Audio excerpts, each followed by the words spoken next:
You must sleep with men and make money for me. You both are my source of income. In the busy city of Arowa lived a woman named Ronke. She had 7 girls. People in the city always said, Ronke, you are blessed. 7 beautiful children.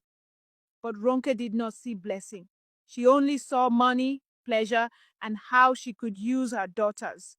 Every morning, she would stand by the window and watch young men going to work, driving big cars, dressing neatly. She would smile to herself and say, if these my girls grow up well, they will bring money for me.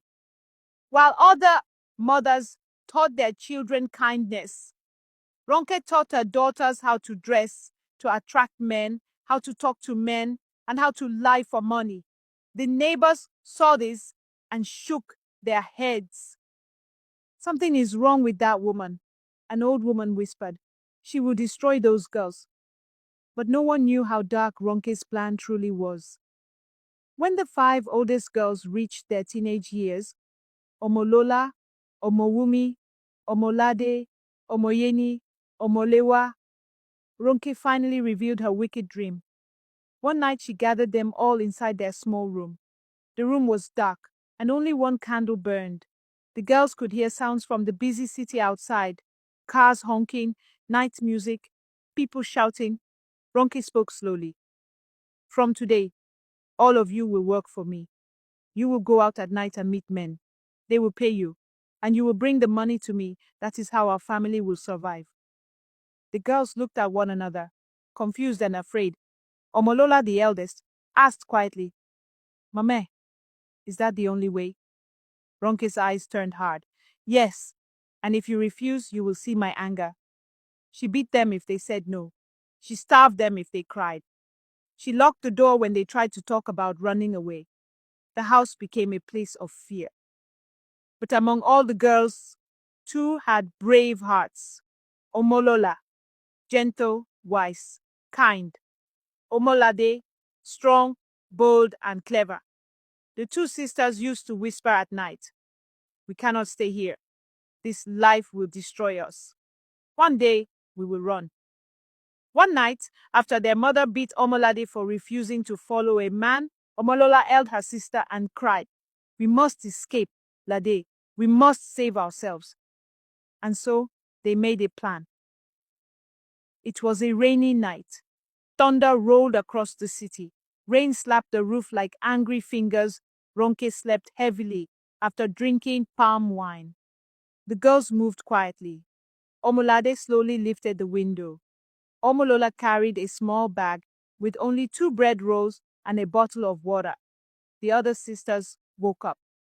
Omowumi whispered, are you leaving us? Omolola hugged them. We will come back for you one day, but if we stay, we will die.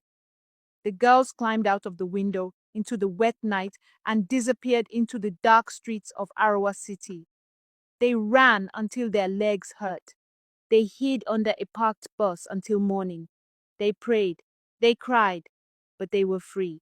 For days, Omolola and Omolade slept under bridges, in front of closed shops, and beside kind market women. But the sisters refused to go back. After some time, a church woman found them near a marketplace. She asked, why are you girls alone? They told her everything. She cried for them. Come with me. You will stay in our shelter. You will go to school. You will not suffer again. And so their new life began. They cleaned floors in the shelter. They helped cook for younger children. They learned to read. They learned to write. They learned to dream again. Years passed. Omolola became a nurse. Omolade became a fashion designer. They rented their own apartment. They bought clothes. They had food. They had peace. Their hearts healed little by little. Back in the old neighborhood, Ronke's life became terrible. Without Omolola and Omolade, she forced the remaining 5 girls to work harder. Some fell sick. Some ran away. Some refused to talk to her. Neighbors stopped greeting her. One day, an old man shouted, Ronke, you are wicked. You used your own children. Now see your life. Ronke lost her beauty. She lost her strength. She lost her money. Soon, she had nothing. When Ronke heard that Omolola was now a nurse and Omolade was running a fashion shop, her heart burned with greed. They must take care of me. They are my children. But she did not want to apologize.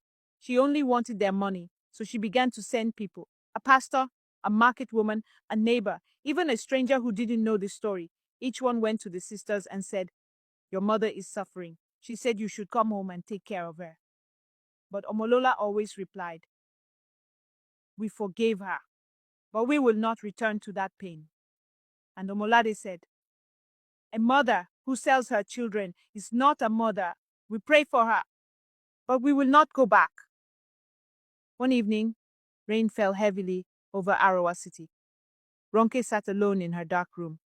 No daughters, no money, no friends. She whispered through tears, "If I had loved them, they would have loved me."